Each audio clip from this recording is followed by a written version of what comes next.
خبر شامل کرتے ہیں سیالکوٹ سے۔ ثانیہ سیالکوٹ سری لنکن مینیجر پریانتھا کمارا کے قتل میں گرفتار 13 ملزمان انسداد دہشت گردی عدالت گوجرانوالا سے حاصل جسمانی ریمانڈ پر تھانہ اگو کی پولیس کے حوالے کر دیے گئے۔ مزید اس پر رپورٹ کر رہے ہیں ہمارے نمائندہ علی عمران۔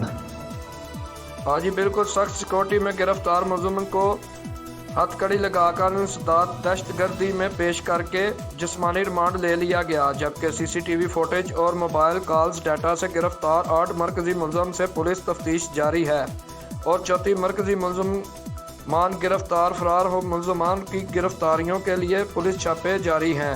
ایک طرف ثانیہ سیالکوٹ کے مقدمہ کی پیشی رفت کا خود جائزہ لیا جا رہا ہے اور ذمہ دار قانون کے تحت سخت سزا کے حقدار ہیں، دوسری طرف ذمہ داروں کو قرار واقع سزا دلائی جائے گی۔ انصاف کے تمام تقاضے پورے کیے جا رہے ہیں، جبکہ انسداد دہشت گردی عدالت نے سری لنکن مینیجر پریانتھا کمار کی نعش کی بے حرمتی کرنے والے ذاکر سلمان کا پولیس کو جسمانی ریمانڈ دے دیا۔ نمائندہ علی عمران، سٹی 5 نیوز، سیالکوٹ۔